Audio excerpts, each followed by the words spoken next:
എല്ലാവർക്കും നമസ്കാരം. പുതിയൊരു വീഡിയോയിലേക്ക് സ്വാഗതം. പണ്ടത്തെ നമ്മുടെ ക്വസ്റ്റ്യൻ പാറ്റേൺ എന്ന് പറയുന്നത് വളരെ ഫാക്ച്വലായിരുന്നു. പല എക്സാംസിനും വളരെ ഫാക്ച്വലായിട്ടാണ് ചോദിച്ചുകൊണ്ടിരുന്നത്.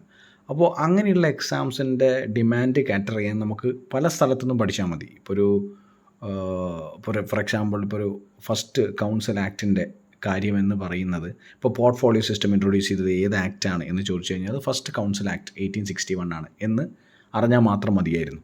അപ്പോൾ അതുപോലെ പല കേസുകളും ഇപ്പോൾ ഡയാർക്കി, മോണ്ടേഗോ ചാംഫോർഡ് റിഫോംസ് അല്ലെങ്കിൽ മറ്റേത് ടോപ്പിക്കായാലും അങ്ങനെ റാൻഡമായി പഠിക്കുന്നത് കൊണ്ട് തെറ്റില്ലായിരുന്നു. കാരണം വളരെ ഫാക്ച്വലായിട്ടുള്ള കാര്യങ്ങളാണ് ചോദിച്ചുകൊണ്ടിരുന്നത്.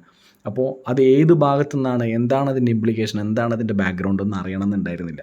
പക്ഷേ ഇപ്പോഴത്തെ പുതിയ പാറ്റേൺ അതിനെ കുറച്ച് കോംപ്ലിക്കേറ്റഡ് ആക്കിയിട്ടുണ്ട്. കാരണം സീക്വൻഷ്യലി പഠിക്കണോ വേണ്ടി ഓർഡറിൽ പഠിക്കണോ, ചില കാര്യങ്ങൾ നമ്മൾ ട്രേസ് ചെയ്യണോ, ചില ബാക്ക്ഗ്രൗണ്ടുകൾ നമ്മൾ അറിയണോ എന്നുള്ളത് ഒരു ചോദ്യമായിട്ട് തന്നെ മുന്നിൽ നിൽക്കുകയാണ്. കാരണം ഇപ്പോൾ ഒരു ചോദ്യം നമ്മുടെ ചാർട്ടർ ആക്ട് 1833 വരികയാണെങ്കിൽ, അല്ലെങ്കിൽ അതിനോടനുബന്ധിച്ച് വരികയാണെങ്കിൽ, അല്ലെങ്കിൽ പെർമനൻറ്റ് സെറ്റിൽമെൻറ്റ് സിസ്റ്റത്തിനെ കുറിച്ച് വരികയാണെങ്കിൽ കുറച്ചും കൂടി കൂടുതൽ അറിയേണ്ട ആവശ്യമുണ്ട്.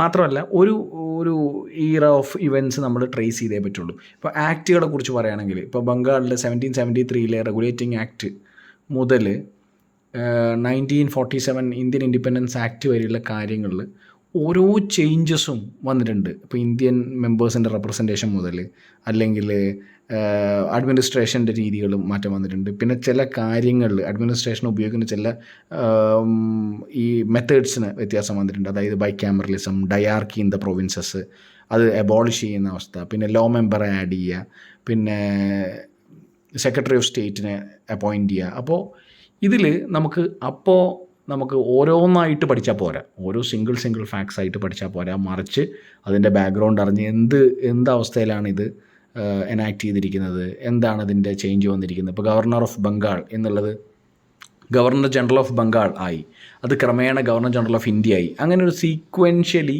കുറച്ചുകൂടെ കൂടുതൽ ഇൻഡെപ്തിൽ പഠിക്കണം. അപ്പോൾ ഫാക്ച്വൽ ചോദ്യങ്ങളുടെ ഡിമാൻഡ് കാറ്റർ ചെയ്യുന്നത് പോലെയല്ല സ്റ്റേറ്റ്മെൻറ്റ് ചോദ്യങ്ങളുടെ ഡിമാൻഡ് കാറ്റർ ചെയ്യുക എന്ന് പറയുന്നത്. അത് വ്യത്യാസമാണ്. അതുകൊണ്ട് തന്നെ ഇങ്ങനെ റാൻഡമായിട്ട് പഠിക്കുന്ന രീതിയിൽ നിന്ന് വ്യത്യാസം വന്ന് ആദ്യമായിട്ട് പഠിക്കുമ്പോൾ അറ്റ്ലീസ്റ്റ് സീക്വൻഷ്യലി പഠിക്കാൻ ശ്രമിച്ചു കഴിഞ്ഞാൽ എന്തൊക്കെയാണ് ആ വ്യത്യാസങ്ങളെന്ന് മനസ്സിലാവും.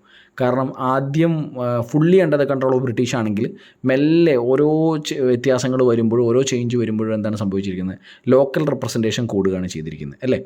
അതായത് ഇപ്പോൾ ഗവർണിംഗ് കൗൺസിലാണെങ്കിലും, അല്ലെങ്കിൽ ഗവർണർ ജനറലിൻ്റെ എക്സിക്യൂട്ടീവ് കൗൺസിലാണെങ്കിലും ഇന്ത്യൻസിൻ്റെ എണ്ണം കൂടി ഒരു ഡൊമീനിയൻ സ്റ്റാറ്റസിലേക്ക് എത്തുന്നതിലുള്ള കാര്യങ്ങൾ നമുക്കൊരു ഇവൻറ്റ്സ് ട്രേസ് ചെയ്യാൻ പറ്റും എന്നുള്ളതാണ്. അങ്ങനെയാവുമ്പോൾ നമുക്ക് കുറച്ചും കൂടെ കൂടുതൽ ഐഡിയ ഒരു സ്റ്റേറ്റ്മെൻറ്റ് ചോദ്യത്തിൻ്റെ അല്ലെങ്കിൽ ഒരു സ്റ്റേറ്റ്മെൻറ്റ് അനാലിസിസിൽ വരുമെന്നാണ് ഞാൻ പ്രതീക്ഷിക്കുന്നത്. അപ്പോൾ എല്ലാവർക്കും ഈ പറഞ്ഞ കോൺസെപ്റ്റ് മനസ്സിലായി എന്ന് വിചാരിക്കുന്നത്. കാരണം സ്റ്റേറ്റ്മെൻറ്റ് ചോദ്യങ്ങളാണ്, അതിന് കുറച്ചും കൂടി ഇൻഡെപ്ത് നോളജ് വേണം. അപ്പോൾ ഈ ബാക്ക്ഗ്രൗണ്ട് അറിയാതെ നമ്മൾ പഠിച്ചു കഴിഞ്ഞാൽ ചിലപ്പോൾ എല്ലാ ചോദ്യങ്ങളും എഴുതാൻ പറ്റിയെന്ന് വരില്ല, അല്ലെങ്കിൽ എല്ലാ സ്റ്റേറ്റ്മെൻറ്റ്സും വേണ്ട രീതിയിൽ വിലയിരുത്താൻ പറ്റിയെന്ന് വരില്ല. ചിലവർ ഷഫിൾ ചെയ്ത് പഠിക്കുന്നവരൊക്കെ ഉണ്ടാവും, അത് മോശമാണെന്നല്ല പറയുന്നത്. പക്ഷേ രണ്ടാമത് റിവൈസ് ചെയ്യുന്ന സമയത്ത് നമുക്ക് ഷഫിൾ ചെയ്താലും ആദ്യം ഒരു ഓർഡർ കിട്ടണമെങ്കിൽ നമുക്ക് എന്തൊക്കെയാണ് കാര്യങ്ങൾ, ഇപ്പോൾ ആദ്യമായി പഠിക്കുന്ന ഒരാളുടെ സംബന്ധിച്ച് സീക്വൻഷ്യലി പഠിക്കുമ്പോൾ എന്തൊക്കെയാണെന്ന് ഇവൻറ്റ്സ് ട്രേസ് ചെയ്യാൻ പറ്റും. നേരെ മറിച്ച് നന്നായി പഠിച്ച് ആ പറഞ്ഞ ടോപ്പിക്കിൽ കമാൻഡുള്ള ഒരാൾക്ക് എങ്ങനെ വേണമെങ്കിലും റിവൈസ് ചെയ്യാം. കാരണം ഏതെങ്കിലും ഒരു ടോപ്പിക് ഇൻ്റർമീഡിയറ്റ് ആയിട്ട് എടുത്ത് റിവൈസ് ചെയ്യുന്നുണ്ട്, ആ പറയുന്ന പോയിൻറ്റ്സൊക്കെ മനസ്സിലാകുന്നുണ്ടോ നോക്കാം, അല്ലെങ്കിൽ മനസ്സിലുണ്ടോ എന്നുള്ളതൊക്കെ നമുക്ക് ചെക്ക് ചെയ്യാം. പക്ഷേ ആദ്യം പഠിക്കുമ്പോൾ നമുക്കൊരു ഓർഡർ ഉണ്ടെങ്കിൽ കുറേ കൂടി കാര്യങ്ങൾ മനസ്സിലാവും. ഇപ്പോൾ ഇലക്ട്രേറ്റ് ആദ്യം ഇപ്പോൾ 1909 കമ്മ്യൂണൽ ഇലക്ട്രേറ്റ് കൊടുത്തു മുസ്ലിംസിന് മാത്രം. അത് 1919 മോണ്ടേഗോ ചാംഫോർഡ് റിഫോംസ് വന്നപ്പോൾ അത് എക്സ്റ്റെൻഡ് ചെയ്തു എന്ന് പറയുന്നു. അതായത് മുസ്ലിംസിന് മാത്രമല്ല ബാക്കി യൂറോപ്യൻസിനും അതുപോലെ തന്നെ മറ്റ് വിഭാഗക്കാർക്കും അത് എക്സ്റ്റെൻഡ് ചെയ്ത് കൊടുത്തു എന്ന് പറയുന്നു. അപ്പോൾ അങ്ങനെയുള്ള ട്രേസിങ് എപ്പോഴും നല്ലത് ഈ പറഞ്ഞൊരു ഓർഡറിൽ ആദ്യം പഠിക്കുമ്പോഴാണ്. രണ്ടാമത് നമ്മൾ റിവൈസ് ചെയ്യുന്ന സമയത്ത് നമുക്ക് എങ്ങനെ വേണമെങ്കിലും ഷഫിൾ ചെയ്ത് വേണം പഠിക്കുന്നതിൽ യാതൊരു പ്രശ്നമില്ല. ഇതൊരു ഒരു കാര്യങ്ങൾ ട്രേസ് ചെയ്യുക, അല്ലെങ്കിൽ കുറേ കൂടെ കാര്യങ്ങൾ സീക്വൻഷ്യലി പഠിക്കുക എന്നുള്ള രീതിയിൽ പറയുന്നതാണ്.